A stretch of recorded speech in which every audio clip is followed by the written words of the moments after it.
How many of you looked in the mirror this morning? I'm willing to bet that, thanks. I'm willing to bet that every single person in this room checked their appearance in a reflective surface of some sort at one point or another today. Whether it was to ensure that you didn't have breakfast on your face, or to make sure that the outfit you chose was A, appropriate, B, in good condition, and C, looked fly as hell. But how many of you made changes? Did you put on some lipstick or add color to your cheeks? Did you choose a different jacket or shirt or pair of shoes? Because we all know how important shoes are. Did you slick back your hair or suck in your gut? Did you get on the scale and bemoan those last 10 pounds that you just can't seem to shift? Did you squeeze the fleshy part of your arm and swear not to miss another workout this week? Were you unhappy with your appearance, whether it was your body or the clothes or cosmetics that covered it? If you were, find comfort in the fact that you are not alone. Did you know that teenage girls are 12 times more likely to die of an eating disorder than any other illness? That disturbing little tidbit of information may seem like a strange thing to find comfort from. But please bear in mind that I did not ask you to find complacency. I ask you instead to find distress, find outrage, find anger and plain old disgust, because you are not to blame for the way you feel. Our society's unrealistic and harmful ideals of beauty are the real culprit, and they must be stopped.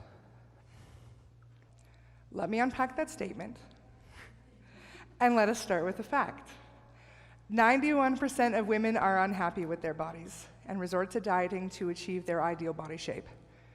Unfortunately, only 5% of women are gifted with the kind of body that Americans portray on media. So really, when you think about it, we're being set up to fail. Social media is rife with altered images of celebrity influencers, and influence they do. 10-year-olds do not understand Photoshop, and all of these images are Photoshopped. I'm an adult, and I don't understand Photoshop. Do you? They don't understand that these celebrity influencers are photographed from the most perfect angles, that their images are heavily doctored, and that these people did far more than just eat a paleo diet and go to the gym every day to achieve the way that they look. Instead, these children, and I stress the word children, because any 10-year-old with a phone can access content created by people who are quite simply false. Any 10-year-old who accesses this content is basically told that their body is not ideal, is not beautiful, and is not good enough. That is a tremendous amount of pressure to put on someone who cannot even legally drive. Today, I'm here to talk to you about body image, or more specifically, how to fight against the forces that want to tell you that your body is bad, wrong, or ugly. Body image is a trigger word these days.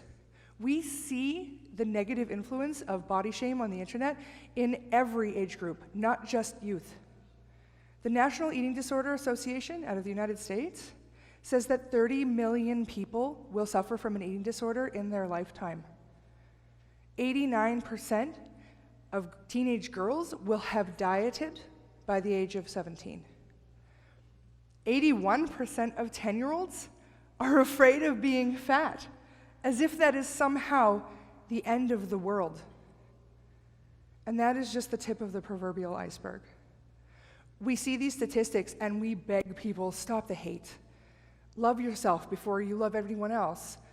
All bodies are good bodies. Self-love is key. These really quality statements, this truly good advice, is drowned out by the beauty illusion that is perpetuated by social media influencers and by multinational corporations trying to hijack the concept in order to boost their own sales. It's a sad and sorry state of affairs, my friends. Then there's the issue of intersectionality. If you don't know what intersectionality means, let me define it simply. Intersectionality says that the way that people are othered or forced into lower social positions, such as racism, sexism, classism, ableism, homophobia, transphobia, xenophobia, and of course, bigotry based on belief, is an entire system. So here we have young, predominantly white, female social influencers basically stealing the body positivity movement for their own and shutting down anyone who is non-gender conforming or non-binary or fat or people of color when they try to come and say, well, I want to be body positivity too. Let me make this perfectly clear. Body positivity is for everyone, full stop. Now, there is no simple solution to this problem. It seems every day like the ever-growing mountain of haters, for lack of a better word, is never ending. It starts, though, with a simple choice to enter the fray. That first step can often be the most difficult. Fighting is hard. Advocacy is exhausting, both mentally and then physically, as the strain of your emotions begins to affect your body. Some people, they just choose not to fight at all. They've been fighting personally on their own body love journey for so long that they're terrified they'll lose all of their progress. And not wanting to take that risk is completely understandable. But I ask you now, how are we supposed to solve this problem if no one is willing to get the ball rolling? That's why I'm here today, to tell you about 3 very simple things that youth or anyone with access to social media can do in order to put a stop to body shaming on the internet. You can observe and report. You can support legitimate intersectional hashtag movements. And, potentially the hardest one, you can commit to posting unretouched photos of yourself on social media. Hard, I know. Terrifying, I know. Put away the filters, I know you can do it. So, the first thing to do is to pick up your phone. Not right now. When you're home, after this, pick up your phone and start scrolling on Instagram. It is the second most used social media platform in the under 18 age bracket, second only, of course, to Snapchat. Snapchat works in a totally different way. Instagram is where the ugliness truly begins. And I'm not talking about people, I'm talking about behavior. So you're scrolling, you're on Instagram, you see an ad for a tea or a lollipop that claims to help you lose 10 pounds in a week. Oh, miracle of miracles, just in time for prom, amazing. I see ads like that and my lip curls because I know that it's not possible. But young people see ads like that and their critical thinking skills are not as developed as ours. They see something that could potentially be true. So they're scrolling, they're seeing these ads for milkshakes or teas or lollipops that will suppress their appetites, but they don't know that because it's not like the advertising is transparent in any way, and they believe it. They don't scroll by. They double tap, and that's what the influencers want them to do. But that's not what they should be doing, and that's not what you should be doing either. It may seem like a small and insignificant way to help, but what you can do is you can report those ads to Instagram. As I said before, it seems like an insignificant and ineffective action. You click the 3 dots at the top of the post, you hit report, you click through the process, and you send the report away. Chances are you're never going to see it again. Chances are it's not going to be investigated. You're just going to keep scrolling, and you might even see that ad again, unless, of course, you block it. But what if it wasn't just you reporting? What if it was you and every single one of your friends? Instagram would have to listen then, right? They would have to pay attention. There is undeniable strength in numbers. So you recruit all your friends, and you tell them to report those ads and those posts as promoting self-harm. Because when the tea you're buying or the tea that is being advertised is going to purposely give you diarrhea, that statement's absolutely correct. Or you tell your friends to report those posts as hate speech, because that's exactly what they are. Those posts and those ads are promoting self-hate, and that's not okay. What was once a single complaint or a single stone being thrown against the social media tower walls becomes 1,000, and people start to take notice.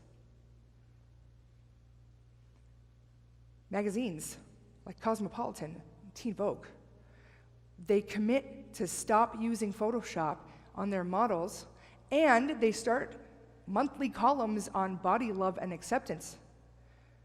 Multinational diet corporations rebrand using kinder language, though keep in mind that their message of inadequacy is still coming through loud and clear.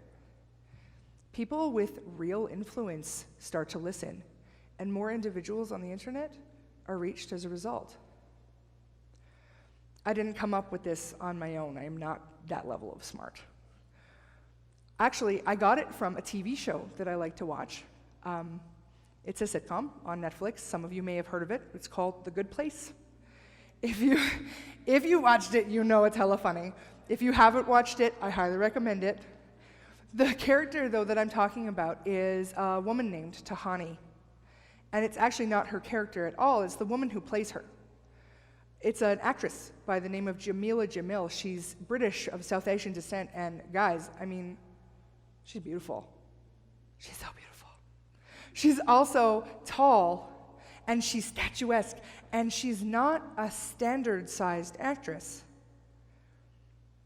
I followed her on Instagram, as many people do when they see someone on the TV and go, and realized that she is not just a pretty face.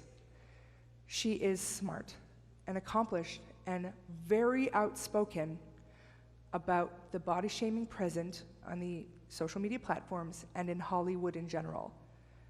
She's not afraid to raise her voice against the celebrities who are posting these offensive ads, who are endorsing these products that are very clearly harmful, and she encourages her followers to do exactly the same. She also calls out companies who claim to be all about self-love, but use very problematic language to advertise their equally problematic products. She doesn't condone trolling. This isn't really a mean-spirited battle to her. She preaches reason and humor to her followers, and we're pretty effective, actually. She also has another Instagram account called I Weigh, where she and the other admins encourage people all over the world to post photos of themselves, weighing the things that they like about themselves, their unique qualities, and the things they like about their bodies, instead of kilograms. It's a really, really effective hashtag and a really effective movement. And honestly, if I hadn't discovered her, I probably wouldn't be standing here right now. There, too, is value in setting a good example. As hokey as it seems, following these hashtag movements and posting them on all of your Instagram posts or your Twitter posts or your Facebook posts even, has real value, especially to the young people around you. Supporting hashtags like hashtag #IWeigh, hashtag pretty period, hashtag F your beauty standards, hashtag dark girls are beautiful, and plain old hashtag body positivity can make a huge difference to the people around you, especially the young people who are more vulnerable to the influence of social media and all the things on it. Now, the last thing you can do is a little bit extra scary. We are so used to all of these apps making us glow, giving us puppy faces, though I don't understand that one at all. At all.